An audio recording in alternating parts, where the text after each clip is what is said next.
A pergunta que guia a gente hoje é bem direta, né? Uhum. Será que estamos mesmo vivendo uma revolução ateísta?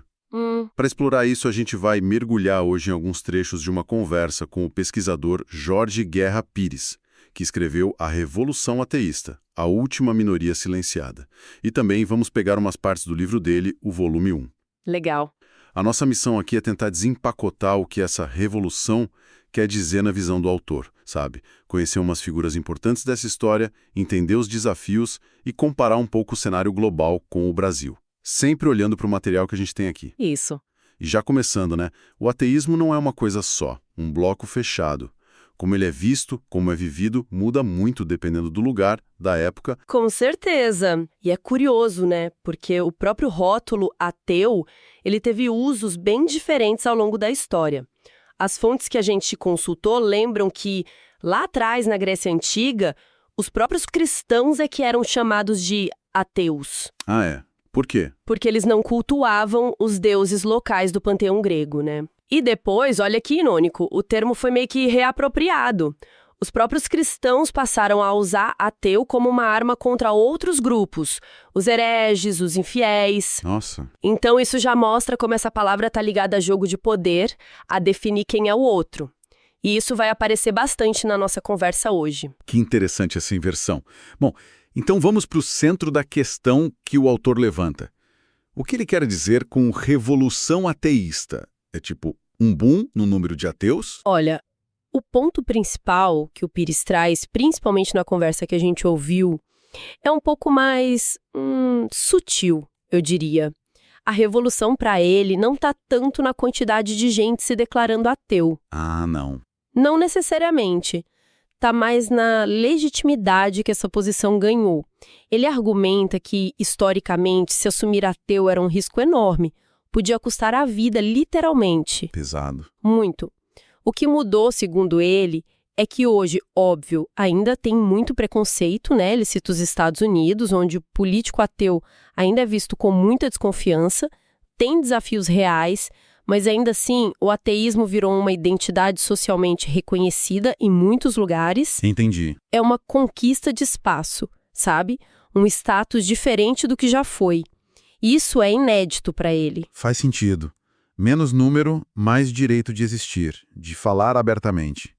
E o livro dele complementa isso como... O livro reforça essa ideia mostrando como o ateísmo depende do contexto.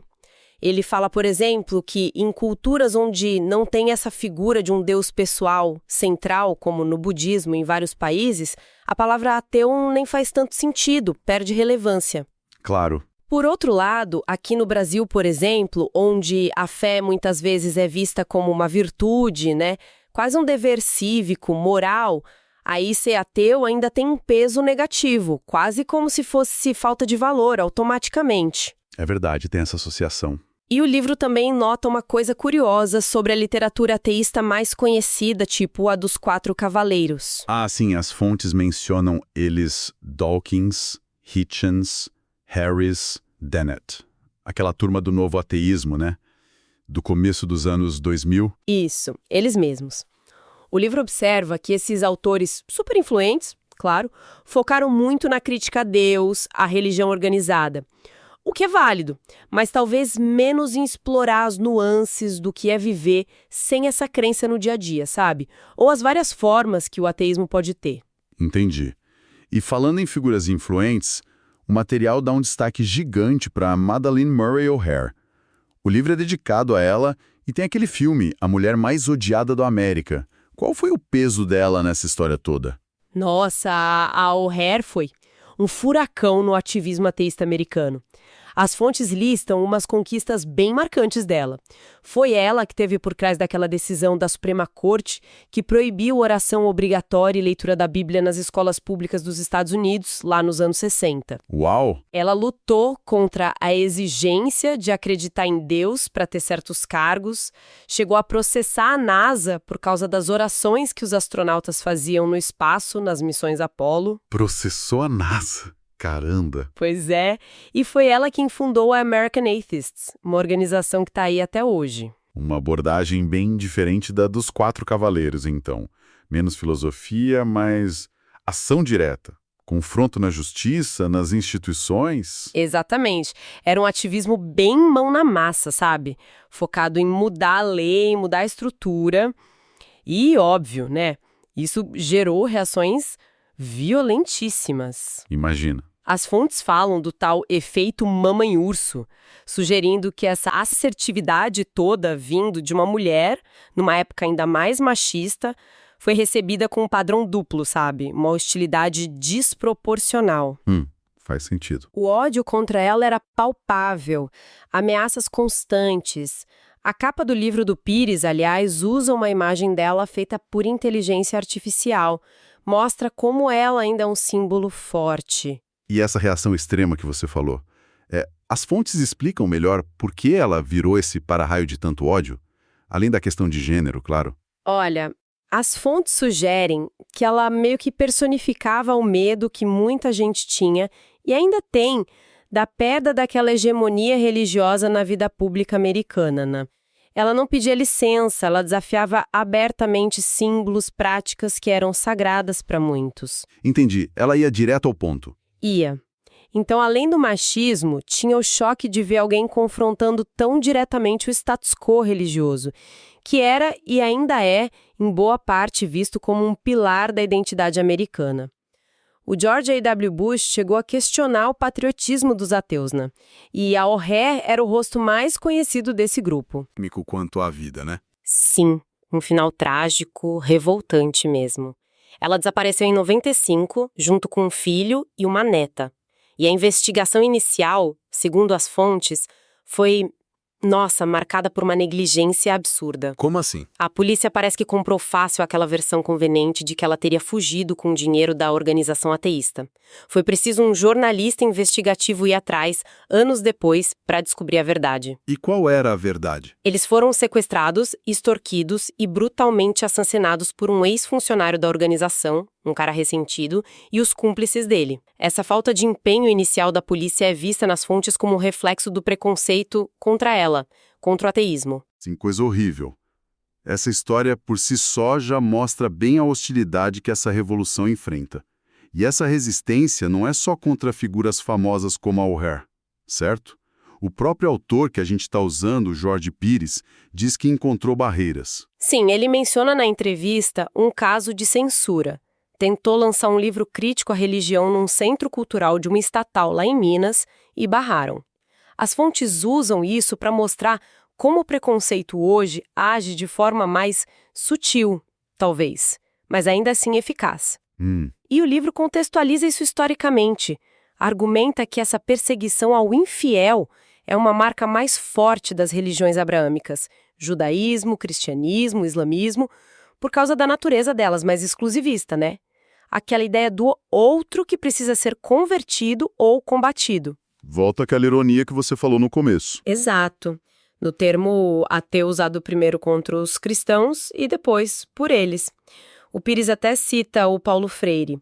O sonho do oprimido é ser o opressor.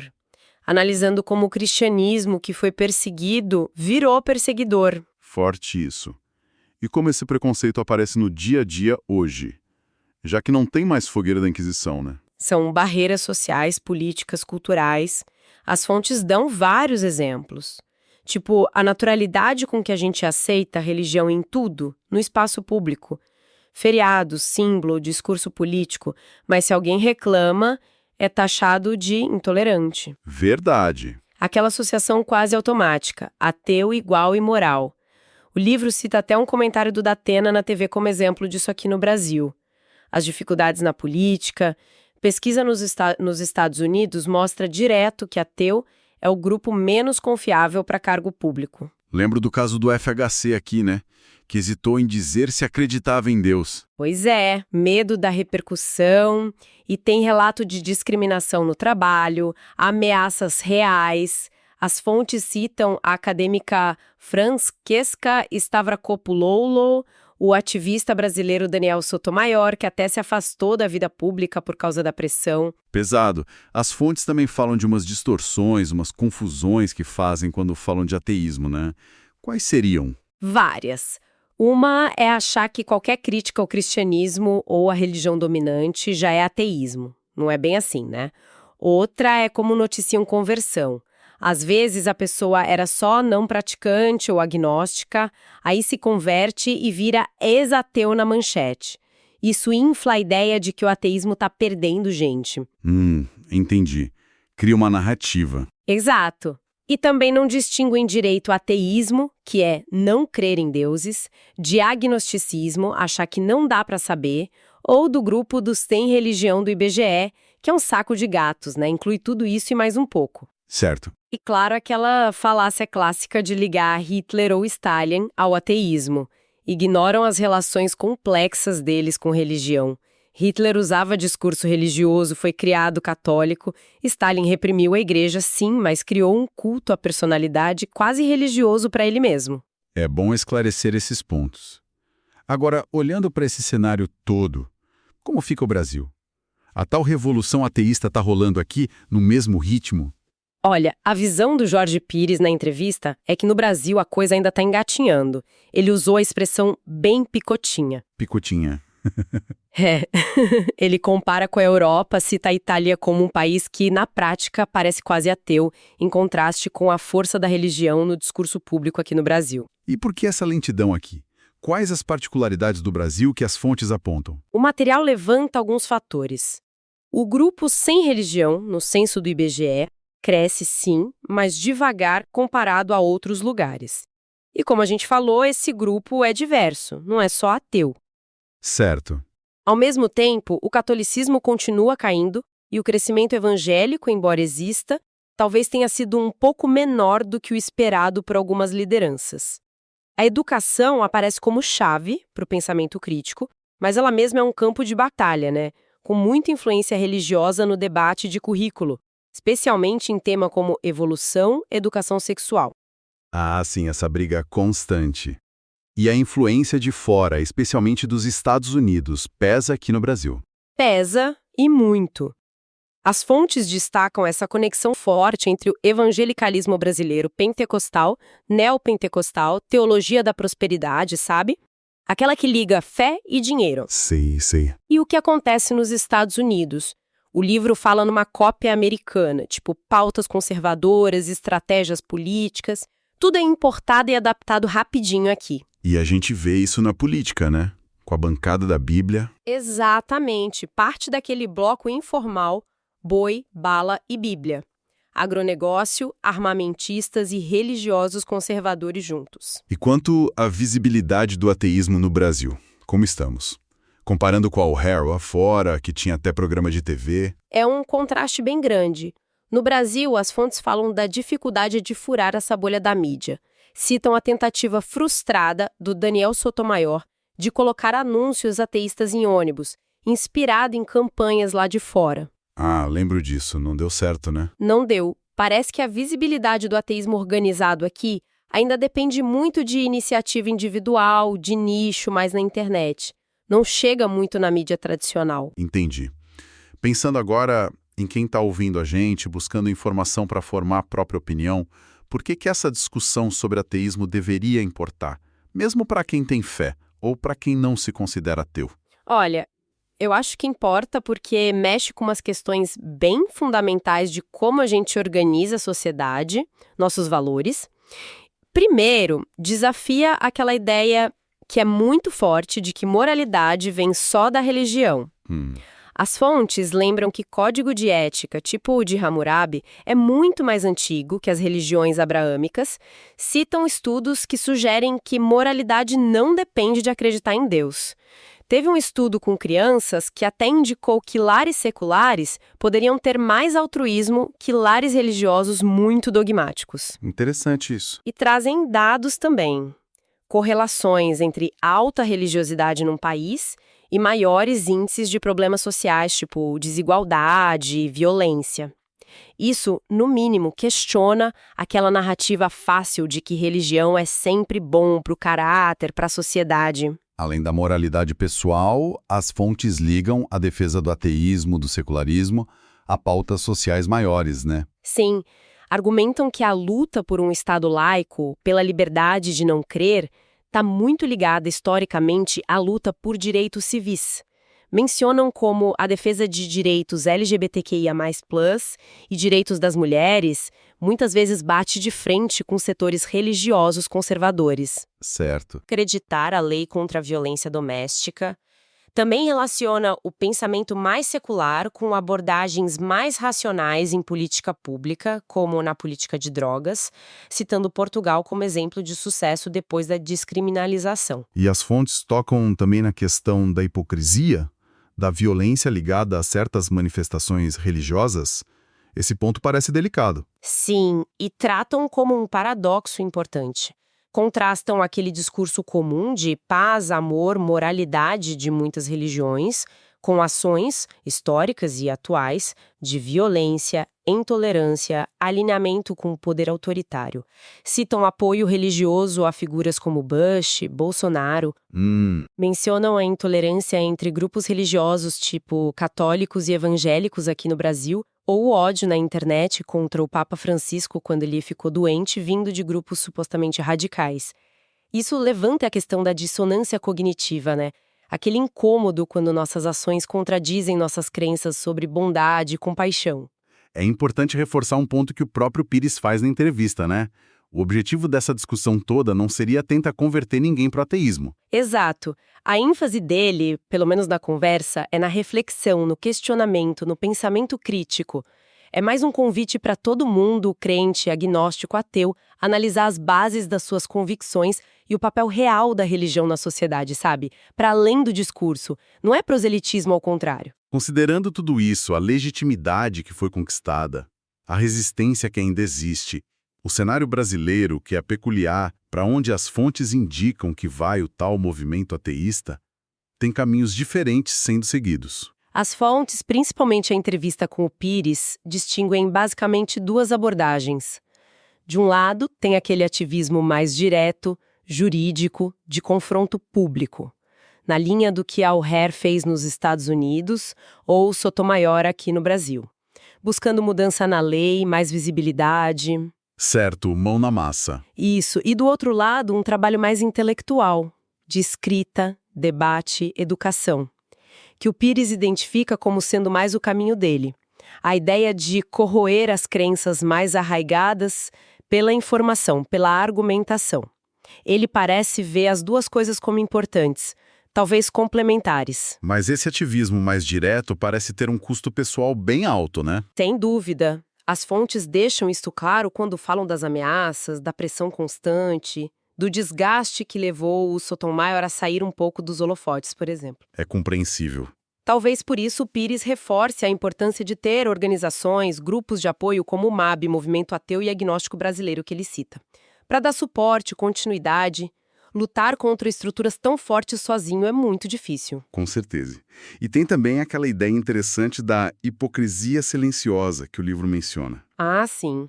É a tese de que existiriam muitos líderes políticos, religiosos, empresários que, no fundo, não acreditam em Deus, mas sentem que precisam manter uma imagem de religiosos para serem aceitos, para manter o poder, o status. Faz sentido, pragmaticamente. O livro cita exemplos históricos, tipo o padre francês, Jean Meslier, que só revelou o ateísmo dele no testamento depois de morto, e gente de hoje, como Dan Barker, que era pastor evangélico e hoje lidera a Freedom from Religion Foundation lá nos Estados Unidos. Nossa! O argumento é que a própria estrutura social que valoriza tanto a religião cria uma espécie de vigilância mútua. Isso desencoraja a honestidade sobre a descrença, principalmente para quem está em posição de destaque. Fascinante isso. Então, para a gente amarrar a conversa de hoje, a revolução ateísta na visão do material do Pires é mais sobre conquistar um espaço de legitimidade do que um aumento gigante em números. Figuras como a Madalena O'Hare foram pioneiras, pagaram preço alto por isso, e o ateísmo ainda enfrenta barreiras grandes de preconceito, distorção, talvez num ritmo mais lento, com desafios próprios aqui no Brasil, por causa da força da religião na cultura, na política. Exato. E essa conversa toda acaba levando a gente a refletir sobre coisas maiores. Moralidade, direitos humanos, Estado laico e essa relação complexa entre crença, poder e sociedade. A gente agradece as fontes, a entrevista e o livro do Jorge Guerra Pires por dar tanto pano para manga. E para deixar uma provocação final, Ligando com o começo da nossa conversa sobre a origem do termo ateu e a dinâmica do infiel, as fontes exploram como as religiões abraâmicas historicamente construíram essa figura do não crente como uma ameaça, né? Sim. Fica a pergunta: o que precisaria acontecer para que sociedades moldadas por essas tradições realmente superassem essa visão da descrença como algo perigoso, imoral e indesejável? Será que é só uma questão de tempo, de mais educação, mais diálogo? Ou será que a própria estrutura dessas crenças, com essa ênfase histórica na verdade única, na exclusão do outro, representa um obstáculo mais fundamental para essa mudança de percepção? Fica aí para a gente continuar pensando